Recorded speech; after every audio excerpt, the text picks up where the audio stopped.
BCY party 2 సంవత్సరాల ప్రస్థానం అరాచక అవినీతి రాజకీయ శక్తులను అణచివేస్తూ బడుగుల అభివృద్ధి రైతు సంక్షేమం యువత మహిళల అభ్యున్నతి ధ్యేయంగా ప్రత్యామ్నాయ రాజకీయ శక్తిగా భారత చైతన్య యువజన పార్టీ ప్రయాణం కొనసాగుతుంది.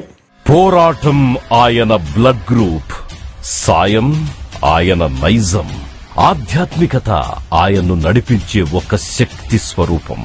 ఎప్పుడొచ్చామన్నది కాదు, బుల్లెట్ దిగిందా లేదా, ఇదే ఆయన అనుసరించే విధానం. నిన్నటి గురించి ఆలోచించడం, రేపటి గురించి ఆందోళన చెందడం ఆయన డిక్షనరీలోనే లేని వాక్యం. భయమంటే తెలియని ధైర్యం ఆయన. రంగమేదైనా ఆయన అడుగు పెట్టనంత వరకే. వన్స్ ఆయన అడుగు పడిందో అది ఏ రంగమైనా, రాజకీయమైన రణరంగమైన ఆయనకు పాదాక్రాంతం కావాల్సిందే.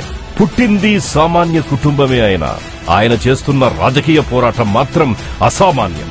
అభాగ్యుల గొంతుకగా, బడుగులను రాజ్యాధికారం వైపు నడిపించే అడుగుగా ఆయన సృష్టిస్తోన్న ప్రభంజనం అమోఘం, అద్వితీయం.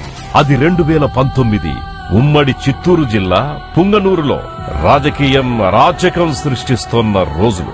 ప్రజల స్వేచ్ఛను హరించి రాజకీయ నేతల వికృత చేష్టలతో అల్లాడుతున్న ఆ ప్రాంతంలో ఓ యువ నాయకుడు అడుగు పెట్టాడు.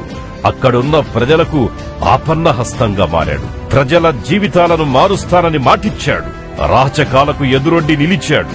ఆ నియోజకవర్గాన్ని అభివృద్ధితో అందలమెక్కించేందుకు ప్రయత్నాలు ప్రారంభించాడు. యువకులు ఆయన వెంట నడిచారు. మహిళలు ఆయనకు అండగా నిలిచారు. బడుగు బలహీన వర్గాల వారు ఆయన వైపు ఆకర్షితులయ్యారు. ఆయన మరెవరో కాదు, బోడే రామచంద్ర యాదవ్. 2019 ఎన్నికల్లో పుంగనూరు నుంచి ఆయన పోటీ చేశారు.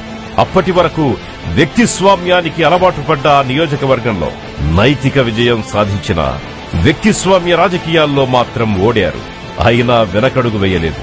ఇంతింతై వటుడింతై అన్నట్టుగా రోజురోజుకు రాజకీయంగా బలపడసాగారు.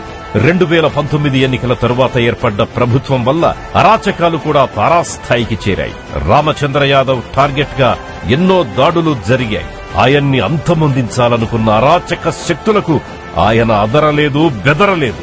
ఎన్నో కేసులు, మరెన్నో వేధింపులు. అయినా ఆయన మాత్రం వెనకడుగు వేయలేదు. ఈ సమస్య ఇక్కడిది మాత్రమే కాదు, ఇప్పటిది మాత్రమే కాదు అని గ్రహించిన ఆయన దశాబ్దాల కాలంగా ఈ అరాచక రాజకీయ పార్టీలు పెంచి పోషిస్తోన్న అవినీతి, అణచివేత రాజకీయాలను అంతం చెయ్యాలని నిర్ణయించుకున్నారు. బహుజనులకు రాజ్యాధికారం కల్పించాలనే లక్ష్యంతో రైతు సంక్షేమం, యువత, మహిళల అభ్యున్నతే ధ్యేయంగా బహుజన చైతన్యం, యువజన పోరాటం అనే నినాదంతో భారత చైతన్య యువజన పార్టీని స్థాపించారు. చెరుకు రైతు గుర్తుతో బీసీవై పార్టీ ప్రజల గుండెల్లో చెరగని ముద్ర వేసింది. 2024లో జరిగిన ఎన్నికల్లో అరాచక జ్వాలలను ఛేదించుకొని వికృత మంటలను దాటుకొని కలబడి నిలబడింది. పార్టీని స్థాపించి 2 ఏళ్లే అయినా భారత చైతన్య యువజన పార్టీ గడప గడపకు చేరువైంది. రామచంద్ర యాదవ్ సిద్ధాంతాలు, పార్టీ విధి విధానాలు సామాన్య ప్రజల్ని పార్టీకి దగ్గర చేశాయి. బడుగు బలహీన వర్గాలకు కావలసింది రాయితీలు కాదు, రాజ్యాధికారమనే రామచంద్ర యాదవ్ నినాదం ఎంతో మందిలో రాజకీయ చైతన్యాన్ని తీసుకొచ్చింది. గ్రామాల్లో పార్టీని ఆదరించే వారి సంఖ్య పెరిగింది. సమస్య ఏదైనా పరిష్కారం మాత్రం రామచంద్ర యాదవ్ అనే స్థాయికి ఈ 2 ఏళ్లలో పార్టీ ప్రజల గుండెల్లో సుస్థిర స్థానాన్ని సంపాదించుకోగలిగింది. ప్రతిపక్ష పార్టీగా కూటమి ప్రభుత్వం చేసే ప్రజా వ్యతిరేక విధానాలను ప్రశ్నిస్తూ ప్రజా సమస్యలపై పోరాటం చేస్తోంది. రాజకీయ ప్రత్యామ్నాయ శక్తిగా ఎదుగుతోంది బీసీ యువజన పార్టీ. అది రైతు భేరీ అయినా, యువత పోరాటమైనా, టీటీడీలో జరుగుతున్న అరాచకాల పట్ల పూరించిన సమర శంఖమైనా, కరేడులో రైతుల కోసం చేసిన పోరాటమైన, సమస్య ఏదైనా అన్నింటికీ సమాధానం మాత్రం బీసీ యువజన పార్టీనే అనే నినాదం ప్రజల్లోకి బలంగా వెళ్లింది. ఇప్పటి వరకు నాణ్యానికి ఒకవైపే, ఇకపై రెండో వైపు చూడబోతున్నాం.